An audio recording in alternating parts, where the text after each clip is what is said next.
changes have the power indeed so to do.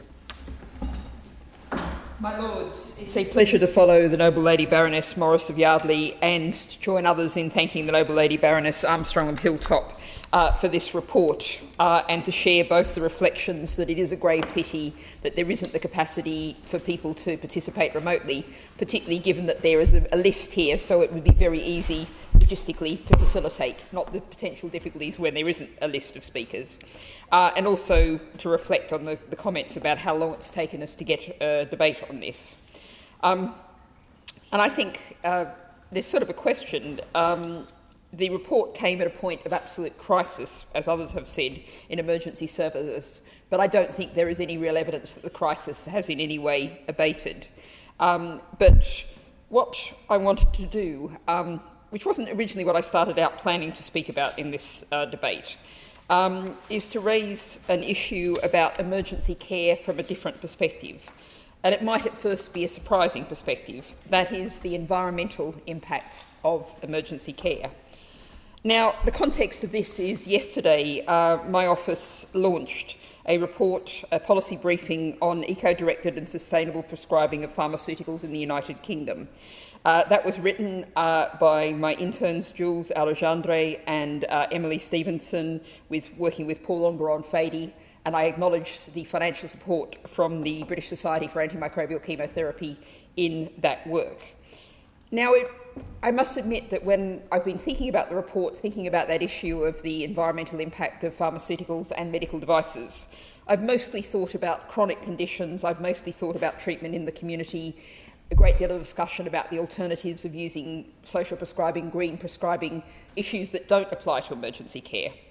But I was absolutely inspired at the event launch yesterday by one of the attendees, who's a critical care consultant from a foundation trust in the north of England.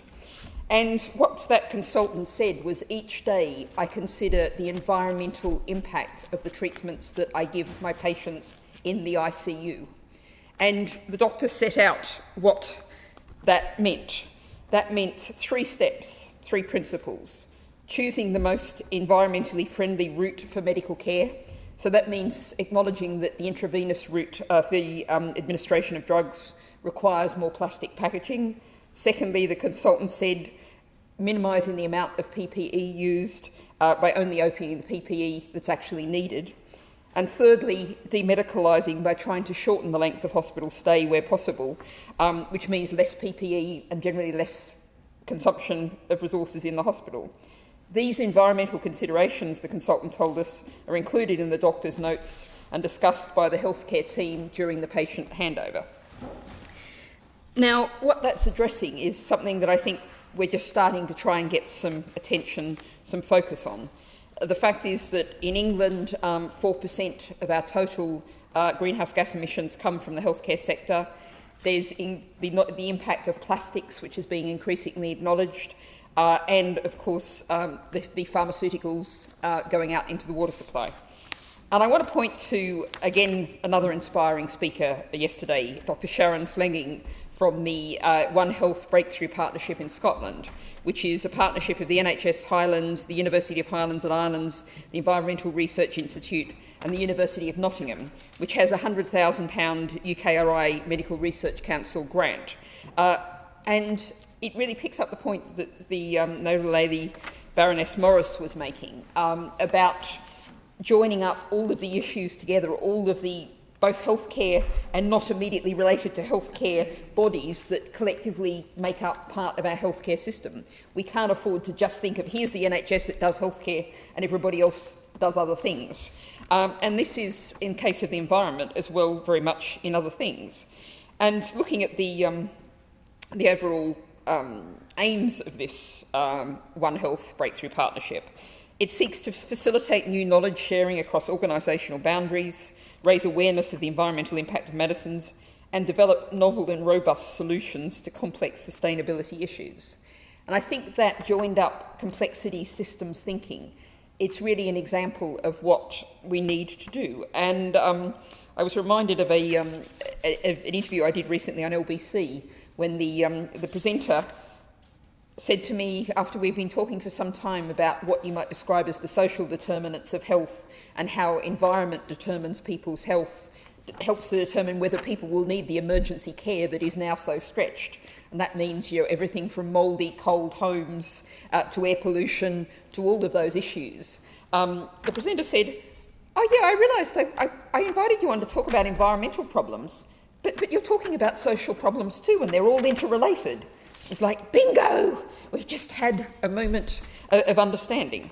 So I think really what I wanted to make the point is, when we're talking about healthcare and environment, emergency medicine probably looks like the most distant part, the part where it'll be hardest to think about the environmental impact, because you've got an emergency situation in front of you, you've got to care for this patient.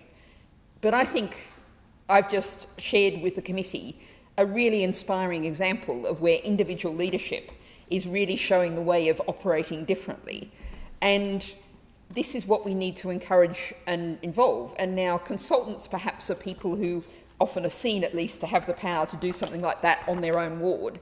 We need to empower people right across the system, within the healthcare system and more broadly, to be able to take the steps that are needed.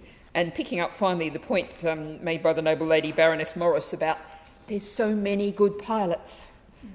And that is one of the great institutional problems of the UK, is we have funding for pilots, we have systems for funding new ideas.